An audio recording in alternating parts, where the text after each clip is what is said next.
Nosotros, la vez anterior, con este versículo, vamos a trabajar mucho y mucho. El amor es sufrido, es benigno, es humilde, el amor no tiene envidia, no es jactancioso, no se envanece, no hace nada indebido, no busca lo suyo, no se irrita, no guarda rencor, no se goza de la injusticia, mas se goza de la verdad. Todo lo sufre, todo lo cree, todo lo espera, todo lo soporta y nunca deja de ser. La vez anterior nos enfocamos el amor es sufrido y hoy lo que continúa sería el amor es benigno. ¿Bien? Para ponerles, voy a hablar un poquito de la vez anterior. La vez anterior cuando hablamos del sufrimiento, nos dimos cuenta de cuando Dios decía que el amor es sufrido, lo que nos estaba diciendo realmente es que el amor es Cristo, el amor es Jesús, ¿no? Y Jesús en el mundo fue y será condenado. ¿Ah? El mundo siempre atentará a toda persona que lleva a Cristo en su corazón.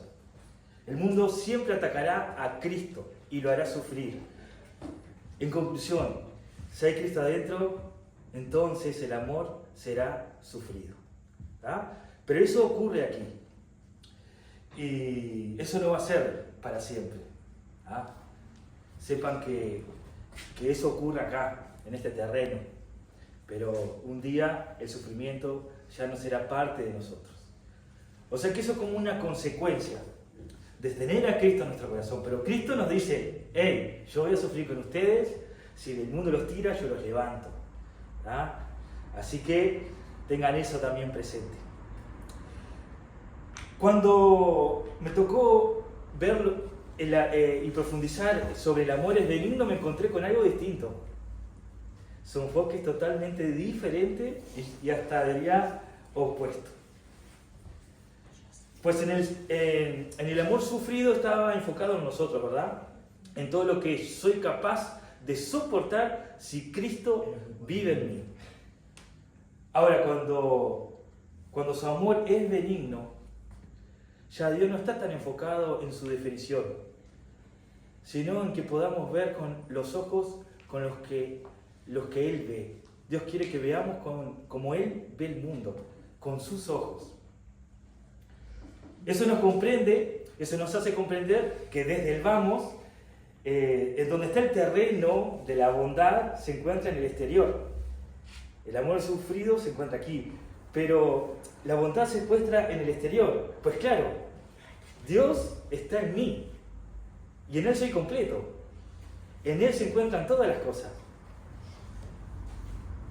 Pues la bondad es solo una de las expresiones de Dios, una de las expresiones de su existencia. Así como la sonrisa es la expresión, o puede ser la expresión de la alegría, y las lágrimas pueden ser expresión de la tristeza, y vemos lágrimas y sonrisas con nuestros ojos, así es como debemos comprender la grandeza de su bondad.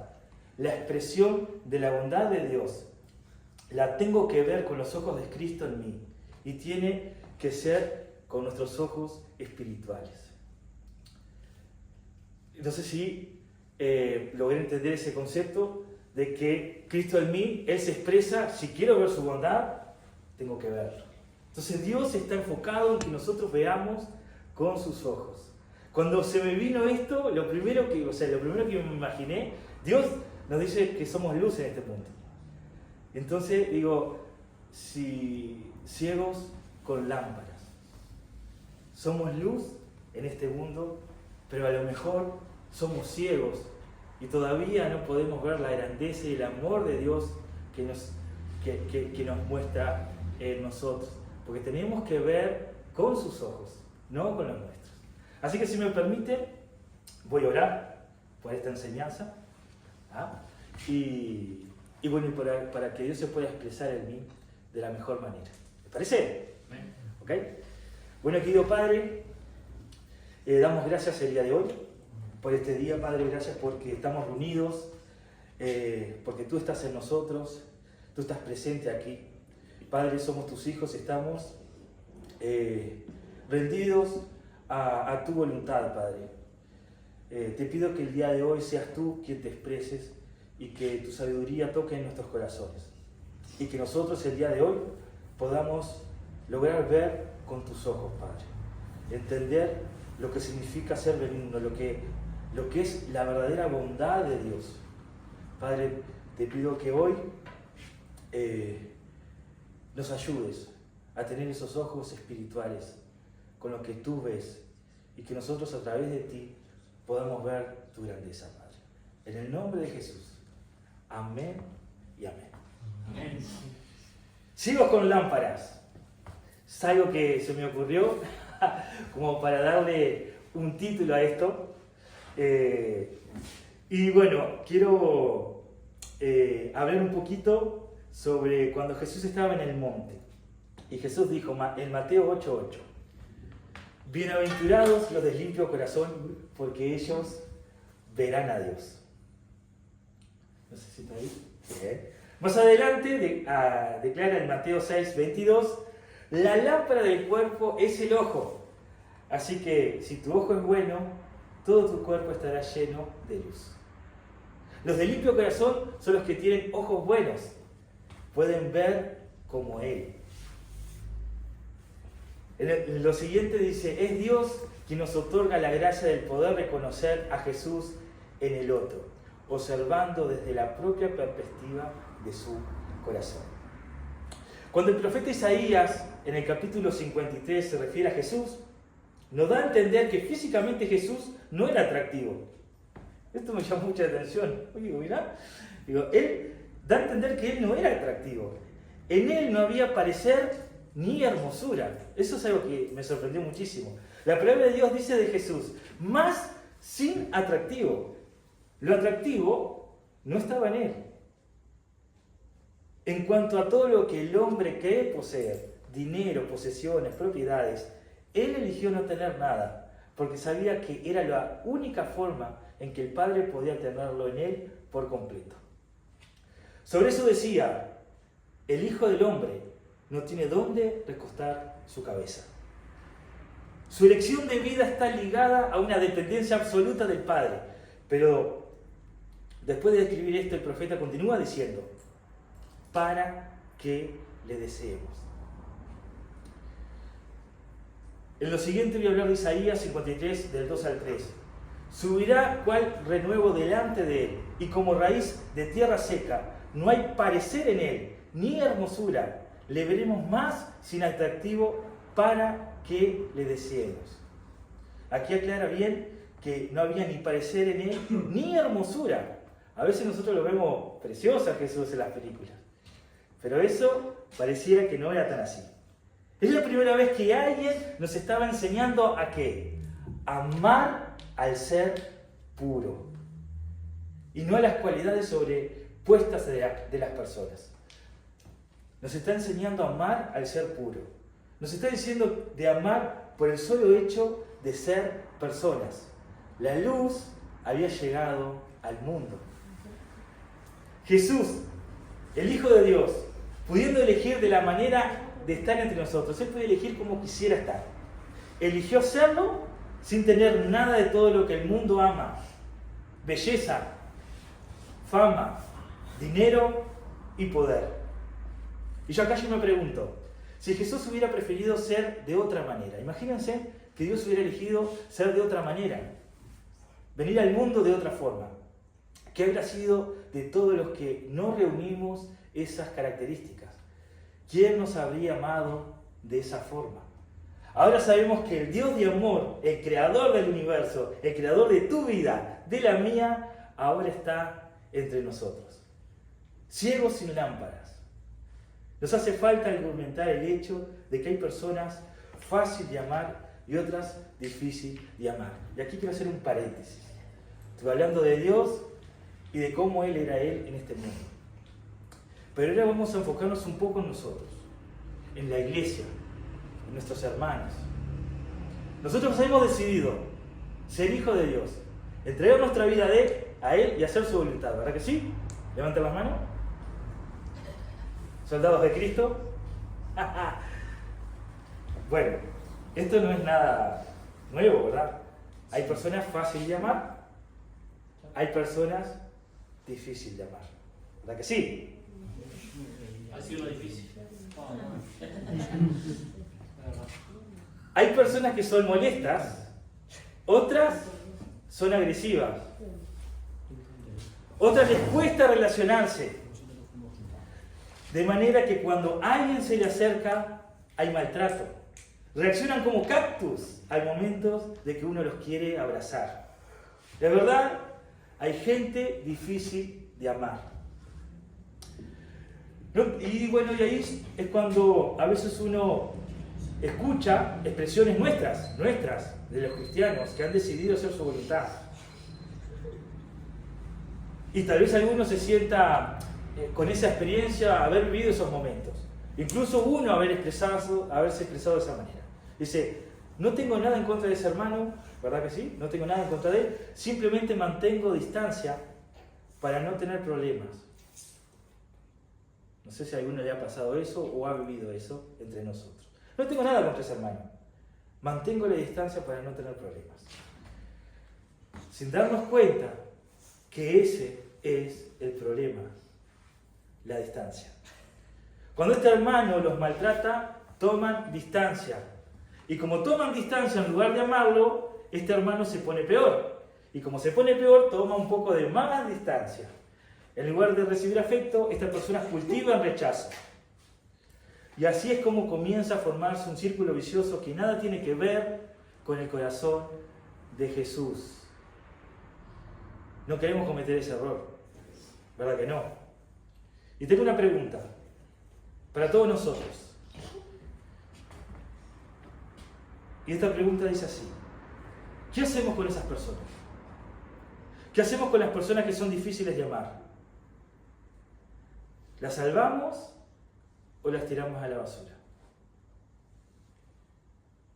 Esto es algo que es una pregunta, ¿verdad?, que la vamos a responder para nosotros mismos.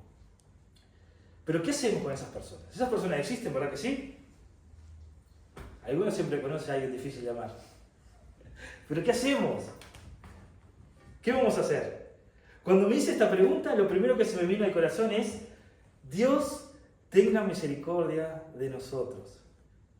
Solo pensar el valor que esa vida tiene para Dios ya me hace estremecer si decido mantener distancia. Escuchen, somos la iglesia. Y la iglesia no es un museo de gente buena, es un hospital para gente herida. Y yo les pregunto, ¿y si soy yo uno de los difíciles de amar? ¿Y si soy yo? ¿A dónde voy a ir?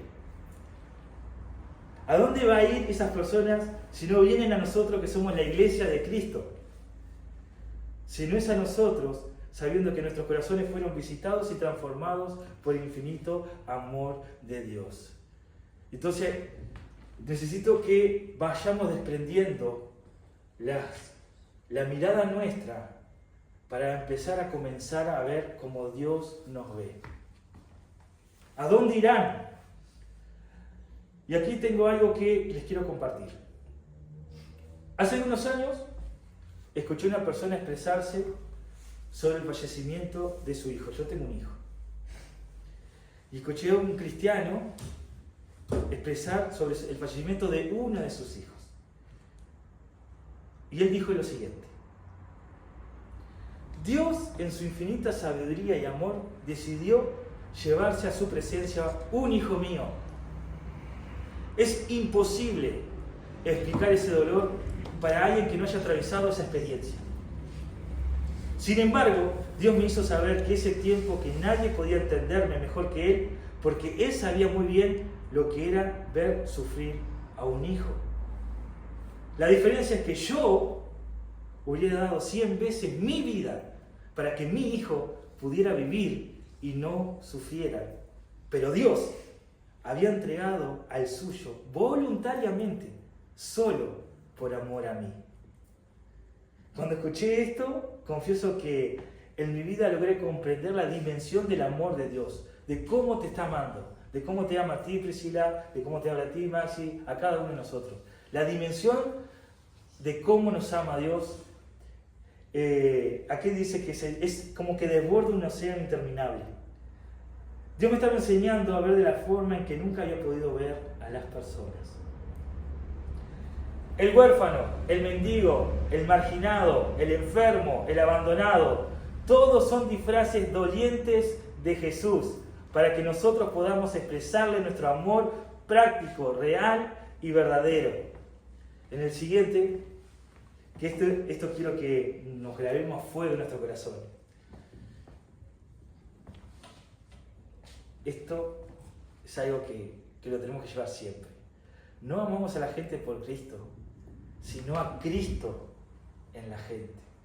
Recuerden eso siempre. Amamos a Cristo en la gente. Es un solo amor. Ellos no necesitan el amor de Dios. Y si no se lo acercamos nosotros, ¿quién lo va a hacer? Dios nos libre de no ser fieles a su llamado. Y aquí voy a tirar otra experiencia mía. En mi profesión he tenido la fortuna de conocer muchas experiencias duras. Digo la fortuna porque si bien eso no es algo lindo ni agradable de saber, me hace ver diferente. Y esta es cortita. Por primera vez pude escuchar los ojos de un trans. Nunca me había pasado. Y fue algo que me chocó. ¿Saben por qué? Porque yo he visto muchas cosas tristes, desagradables, muy sufridas, muy duras, totalmente duras, o sea, muy jodidas. Pero esto era distinto. Esto era distinto. Y presten atención. Él decía, mirá, yo sé lo que soy, sé lo que repercute en las personas. Yo sé, trans, que si yo me pongo al lado de alguien, esa persona puede ser víctima. Alguien le puede sacar una foto, le puede hacer, incluso la misma gente que lo conoce. Lo más probable es que sea la gente que lo conoce. Le haga un meme y sea criticado y burlado. Bueno, un montón de situaciones. Entonces yo ya lo sé. Cuando yo quiero a alguien, cuando yo le tengo aprecio a alguien, lo que yo hago es alejarme de esa persona. ¡Uf! Imagínense eso ustedes, cada uno de ustedes, imagínense. Nosotros somos afortunados de que a las personas que queremos podemos abrazarlas, podemos decirles que las queremos, y nuestra presencia a su lado es buena, si nosotros somos buenos, ¿verdad que sí? Pero en el caso de él, es distinto. O sea, si yo quiero a alguien, el acto de bondad mío es alejarme, para que él no sufra, para que él no sea burlado por estar al lado mío o compartir un momento conmigo. Nunca había vivido algo de eso. Y dije, wow. Y empecé a buscar a Jesús, a ver qué pasaba con esta situación. Obviamente que no encontré esa palabra. La palabra trans no la encontré. Pero sí, encontré algo parecido. Y yo dije, Jesús, ¿qué hubiese hecho eso? O eso pasaba también en esos tiempos, 2000 años atrás. Y me encontré con otra gente, otras personas, los leprosos. Los leprosos eran marginados de la sociedad. La lepra era una enfermedad tan cruel que afectaba en 3 áreas fuertes de la vida de una persona, 3 áreas. Una de ellas, el cuerpo. La lepra comienza primero con la piel, generando manchas y llagas. Luego ya pasaba a los músculos, generando deformidad y discapacidad. O sea, ya la persona quedaba hasta deforme, perdía la visión. Mientras caminaba la enfermedad, seguía atacando los nervios. Y ahí es cuando, principalmente los nervios periféricos. Y en ese momento la persona pierde toda sensibilidad del tacto. Ya no siente ni placer ni dolor. O sea que pierde el sentido del tacto. Ya no puede, eso termina siendo, lo convierte en una persona insensible al contacto con el mundo. O sea que esa es un área importantísima donde afecta la lepra. Lo segundo, las relaciones. Las personas que sufren de lepra era una enfermedad muy contagiosa y mantenían distancia con las personas que amaban. Y ahí ellos decían que el mayor acto de bondad es mantener distancia y alejarme de quienes más amo. Imagínense lo que estarían sufriendo esa persona. Yo amo a mi hijo y por amor a ella me alejo de él. ya nunca más lo voy a abrazar. Nunca más lo voy a tocar. Y lo tercero, y también duro, es la sociedad. Pues la lepra era considerado algo inmundo, simbolizaba un pecado, una vergüenza, una condena, era imposible, hasta se consideraba un castigo divino. Para los judíos, que ellos se esforzaban en mantener su santidad, el lugar que ocupaban los leprosos era una deshonra, un desagrado para un hijo que debería de ser puro y santo. Así que también ellos padecían toda esa parte. Adivinen qué hizo Jesús con ellos.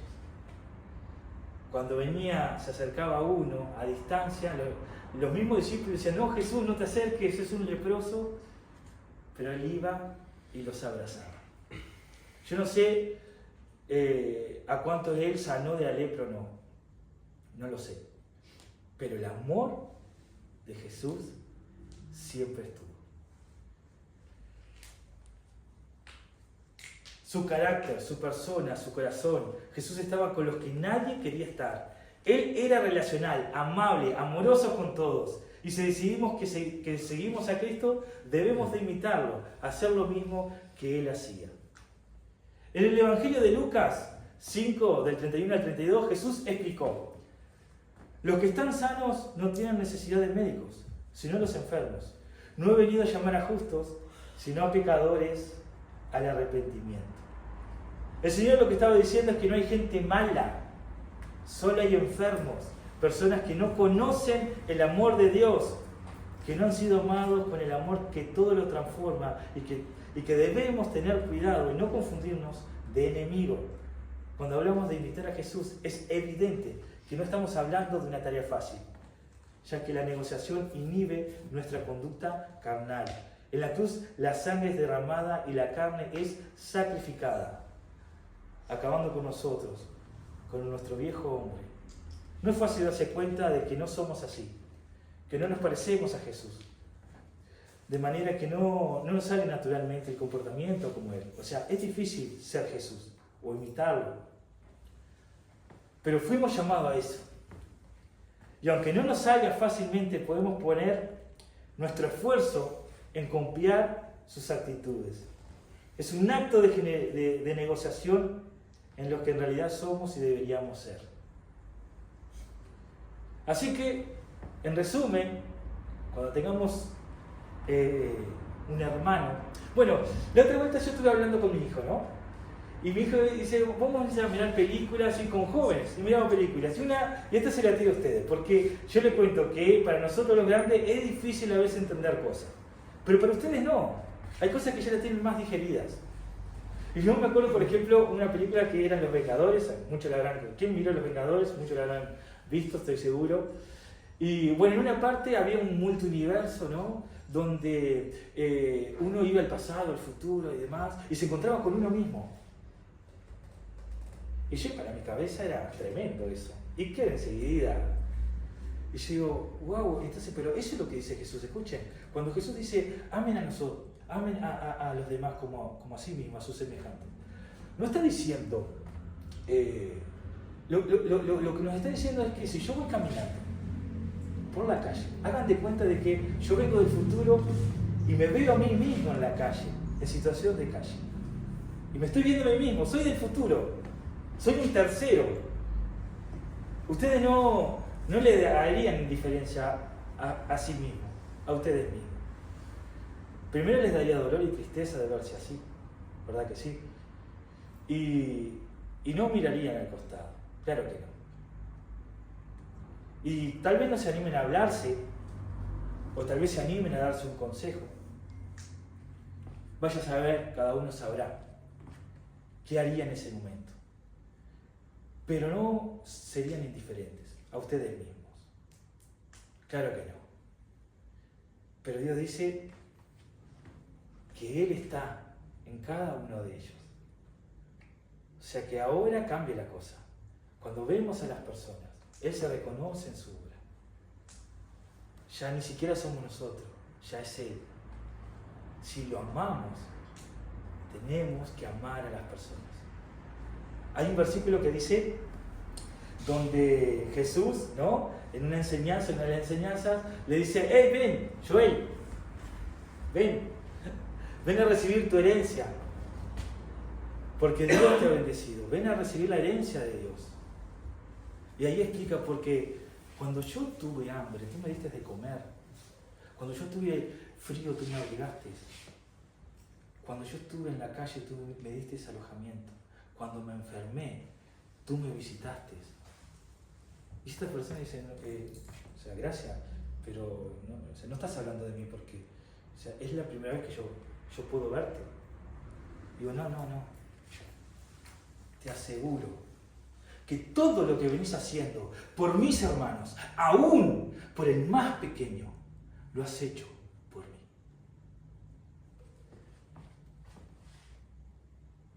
Ojos ciegos con lámparas. Tenemos que ver como Dios ve, para que podamos reconocer su obra, su bondad. No hay otra manera. La bondad está afuera, Él está dentro, Él se expresa en bondad. Él se expresa. Pero si queremos ver la bondad de Él, tenemos que ver con sus ojos. Es probable que tengas ganas de expresar tu majestad a esa hermana que murmura diciendo que cosas que no son verdad y que lastiman. Es entonces que con el discernimiento y las características que por el conocimiento que tiene esa hermana, lo que menos conviene es que comentes a otros cuáles son sus problemas y qué esa hermana tiene, lo que produciría un daño al cuerpo de Cristo. Esto lo tuve acá porque dije: wow, es verdad. O sea, escuchen, si yo hablo del hermano, si yo hablo del que está al lado, estoy dañando el cuerpo de Cristo. Lo estoy dañando, lo estoy lastimando. Y eso me pareció lindo compartir. O sea, esa es la visión de Dios, esos son los ojos de Él. Nosotros somos, Él nos hace parte. Él es la cabeza, nosotros somos el cuerpo. Es como que el brazo quiera lastimar a su pierna, se está lastimando a sí mismo.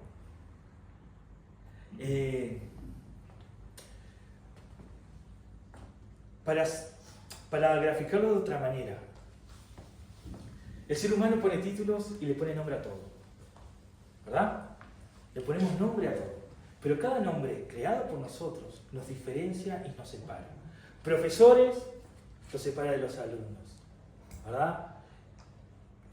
Hombre, grande, gordo, gay, el título que quieras, cualquier profesión, padre, hijo, cualquier nombre que nosotros podamos crear nos divide, nos diferencia del otro, nos separa. Pero Dios puso un solo nombre, ¿tá? Y Dios dice: ya no hay hombre ni varón, ya no hay gentil ni judío, ahora somos todos uno en Cristo Jesús. Dios solo puso un nombre y nos incluyó. Y en Él somos uno. Ya no nos podemos lastimarnos. Hablar del otro es lastimarme a mí. Ahora somos uno.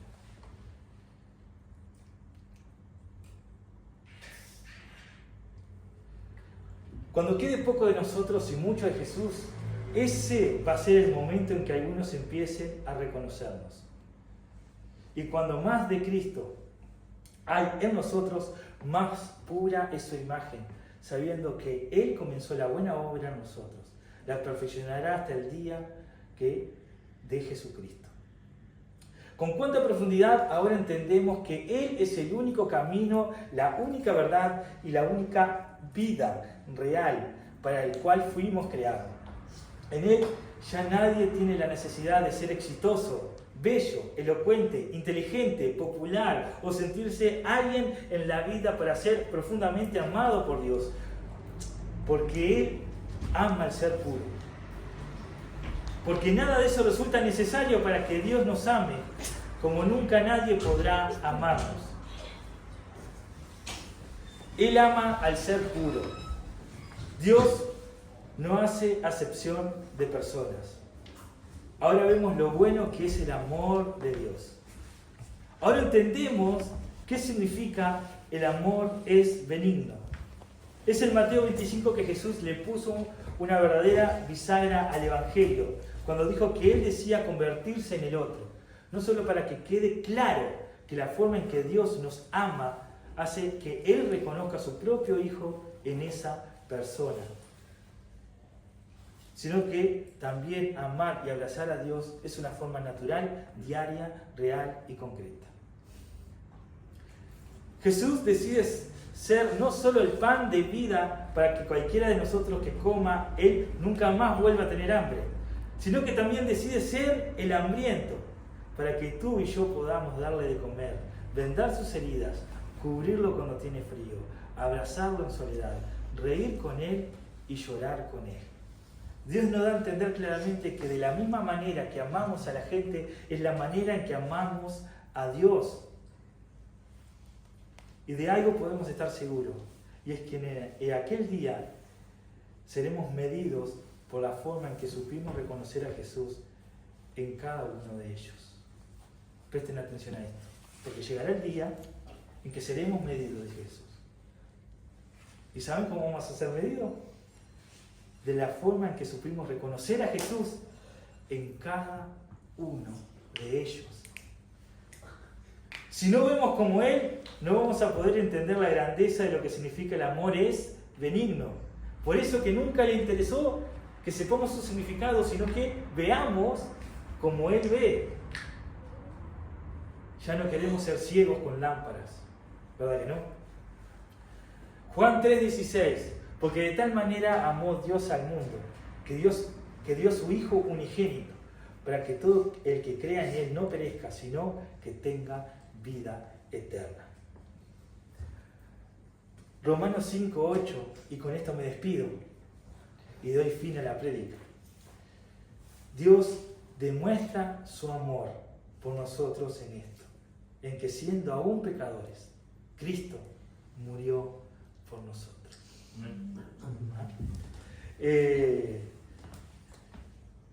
Me está gustando mucho lo que es entender amor. No sé si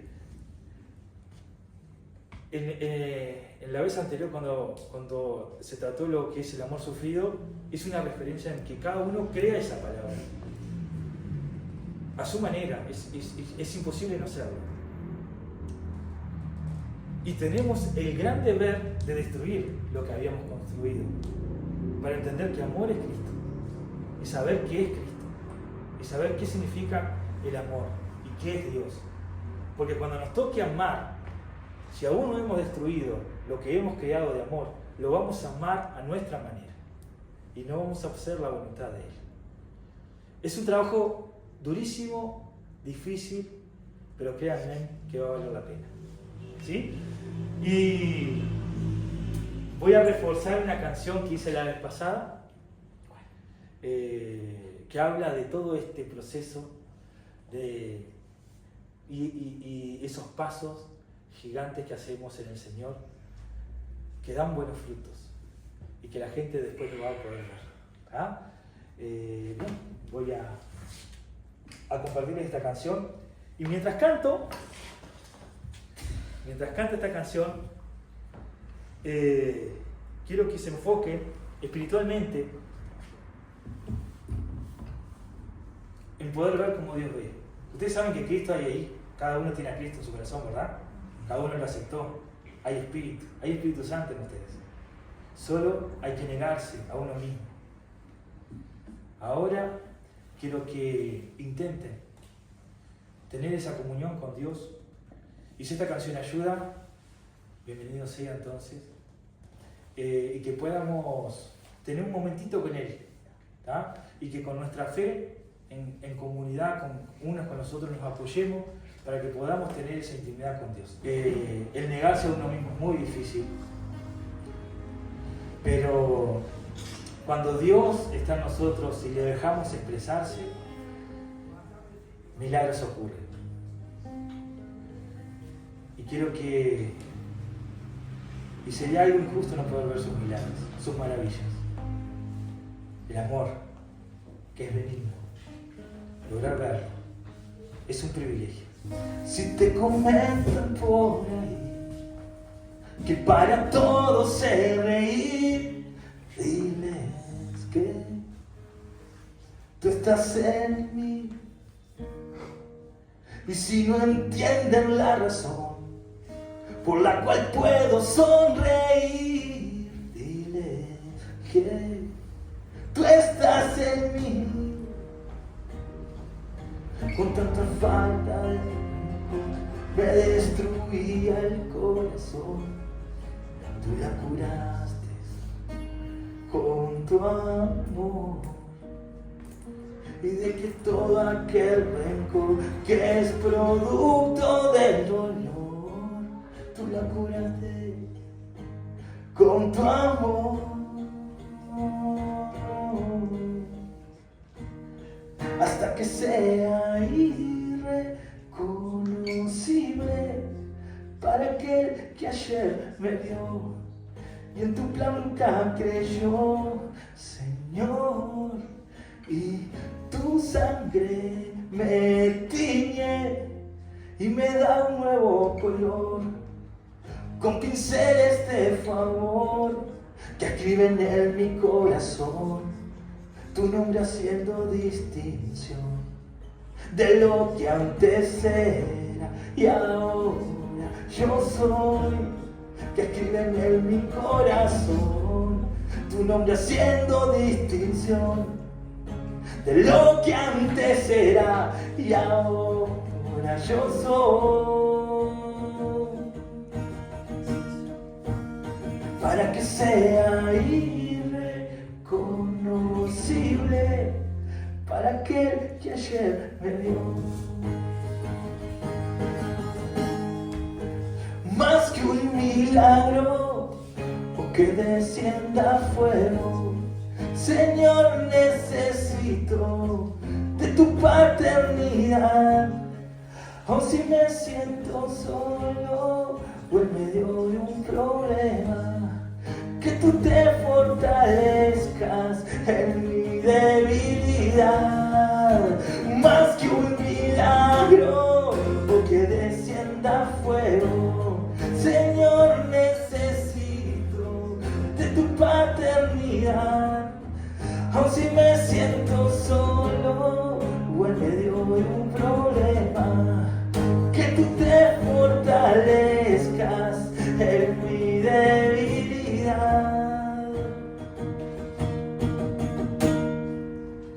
Hasta que sea irreconocible para aquel que ayer me vio.